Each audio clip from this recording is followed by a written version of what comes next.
Did you make a jam? Yeah. Yep. And how was it? Yeah, we're about to go eat it. Oh. Are you going to go outside and eat it? Yeah. Awesome.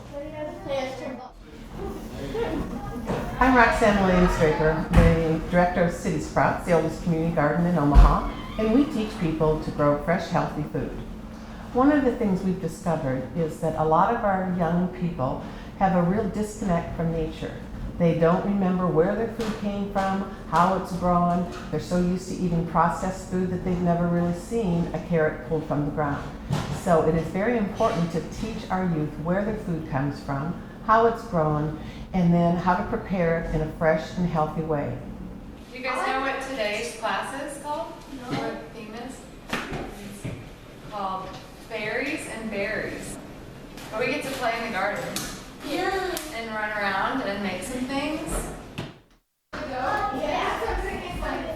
Are you stirring? What are you drinking there? Water. What is your straw? Let me see your straw. At the urban farm, the interns have an opportunity to learn to plant, grow, harvest fresh fruits and vegetables, and they also learn to make value-added products like jams, jellies, muffins, applesauce, and these are things that then they sell at our farm stand on Saturday morning. So they have an opportunity to interact with customers and learn public speaking and customer service skills. Thanks, Beth. She should have changed money for you, you know. Hello, my name is Mohamed Yukash, and I am going to be a junior in Omaha Central, and I love working at City Sprouts because of the chickens and all the plants. I love just working with the interns and all that. And here are one of our 4 chicken. We just got them like 2 months ago. They were chicks. Now they grown teenagers, hard heads, you know, about teenagers and stuff. They don't listen. They just go around and eat and go outside, play around and things. Yeah. What we like to do with our kids, everything is hands-on experiential learning. So we like to grow different types of crops that give the kids different experiences. And with our tomatoes, we grow one that's called a tomatillo. So with the tomatillo, it's like providing the kids a little present. So we have a tomato that grows inside a husk. So if we were to open up the husk, we'd find a baby tomato inside that looks just like this, and the kids just think that's great. For them, it's like having a little present. It makes it exciting. They have colors. They can peel things off, and everything that we do is it's designed to make them really feel engaged in the work that they're doing. So we give them different flavors, different colors, different textures, because for some of them, they've never actually seen fresh produce. They've never seen fresh lettuce. They don't know where pickles come from. So we'll grow cucumbers and allow them to turn those into pickles. Everything's designed to teach them about fresh, wholesome food, while we're also teaching them all the science, technology, engineering, math, and STEM skills. And that's the exciting thing, is when you get those young people involved in all these aspects of food production and preservation and marketing, it really does turn into an entrepreneurial experience. You know, it's thinking then bigger about, what can I do with this? I'm really enjoying this. How can I turn it into a career? And then that leads them to UNL, you know, and all the degrees that they could get on East Campus. So it's a really nice synergy that way. I moved to Honey Creek, Iowa, where I now operate Little Mountain Farm, which is about 1.25 acres of mixed vegetables that we produce for a CSA program. So it's community supported agriculture, where members invest in the beginning of the season, and we share a portion of our produce that we harvest throughout the season with our members. We also distribute our produce through a farmer's market and to restaurants in Omaha that are supporting local farmers. Another great partnership that we have is with our interns down at City Sprout South, located at 19th and N. They are growing hot peppers for a local company that makes Crazy Gringa hot sauce. So the peppers that they produce at City Sprout South are then used to make this great hot sauce, and it's sold locally. Really good. That's the one I was thinking about getting. It's really good. Hey, how's it going? Good. How are you doing today? Doing good. Good to see you again. Feel free to, I don't No, want you're Going back fine. to get a bunch more of that Fresno. That is awesome. Appreciate it. Yeah, the bottle's gone. That's what we like to hear. So here at Crazy Gringa Hot Sauce, our 4 main hot sauces that we focus on are going to be our jalapeno, our chipotle, our habanero, and our ghost pepper. So we would just kind of bounce ideas back and forth with each other until we came up with the 4 main hot sauces that you see us sell at all the farmers markets, Whole Foods, natural grocers, any grocery store or retailer here in town.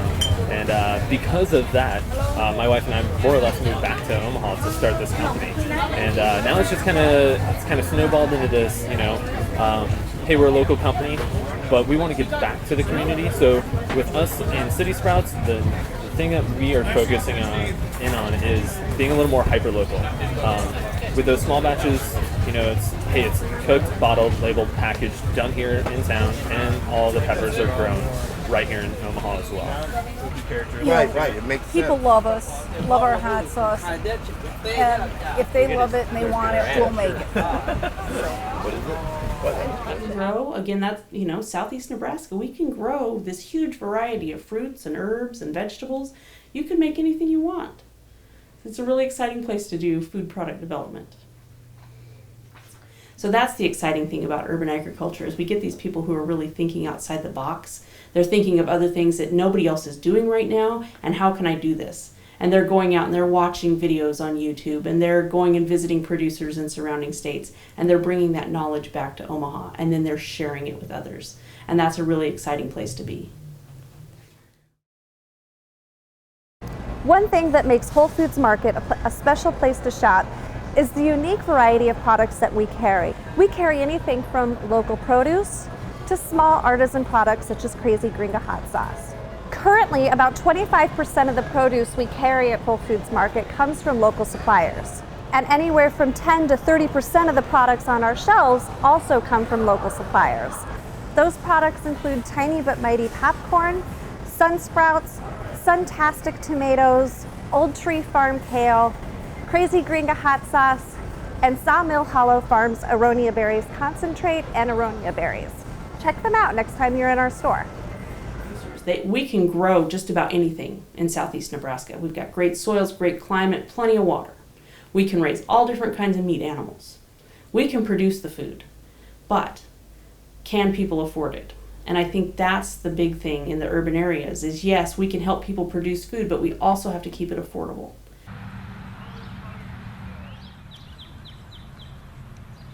I'm Glenn Heitritter. I'm a master gardener with the Sarpy Douglas County Extension Service. In 2003, it started as a mission for the Extension Service, the Master Gardeners, and the Faithful Shepherd Presbyterian Church, which is located right here. It was the mission of the church to donate the land and to donate the water used in the garden. And we have a very wonderful relationship with them. And then the Heartland Hope mission, which is the mission in South Omaha, picks up the produce, and all the produce that is picked from this garden goes to that mission. And it's been a wonderful relationship. In the month of July, we served just over 2,400 families, which is just 300 additional families from last year. So we're growing. Hope Garden has helped us to do that as well. Just this summer, they've provided just over 3,000 pounds of produce. We cater to a lot of the Hispanic community, and so a lot of the Hispanic community, they enjoy a lot of the tomatoes and the peppers that they receive from Hope Garden. This past year, the Gifford Park Neighborhood Market received grant funding to be able to expand the accessibility of the Gifford Park Neighborhood Market to the different populations that are represented in Gifford Park. So they're currently working on developing informational materials that are in multiple different languages. You're able to use EBT, which is formerly known as food stamps, but EBT benefits, and there's some vendors that are able to accept WIC vouchers and Senior Farmers Market Nutrition Program vouchers. So just really working hard to make all of the produce and food, fresh food, available to all the people that come to the market. All over the place, we find these people that are are growing food in the urban environment. They're not on a map. Just all of a sudden they show up when they call us with a question. I think more people are trying to grow edibles like in their flower beds, for example, or maybe they've got a couple chickens in the backyard. But we don't really hear about them until they start having questions. So I think that's one of the things that we need to do as far as city planning is to get a feel for what's already going on. Because I believe that there's more going on than we realize. We had also commissioned a report from Ken Meter out of Minnesota. And for that report, we learned that there is a $4 billion fresh food market in Nebraska. And not even 10% of that is local. But other communities are growing much more local food, and they have initiatives to support purchasing local in institutions and locally to help build the local food systems.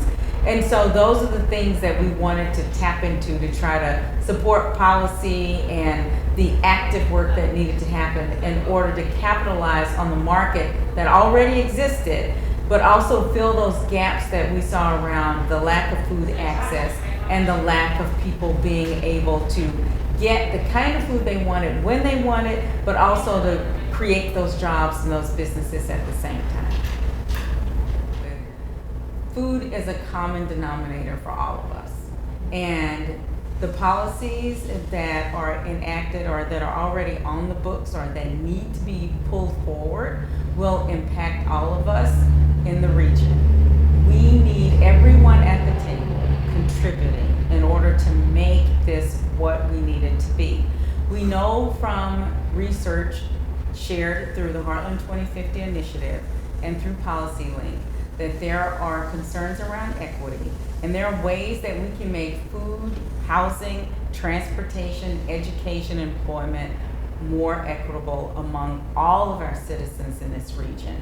I invite you to share the seat at the table to make this place everything that we know it can be for the year 2050. I feel that an event like the Local Foods for Local Tables is critical in getting the conversation rolling so that the stakeholders know where to focus their efforts, and then we can recap on the third annual and know what kind of movements we've made and our successes and failures. Do you have a favorite vegetable or fruit that you grow out here that you eat? Cucumbers. Do you like cucumbers? Making pickles. I love making pickles.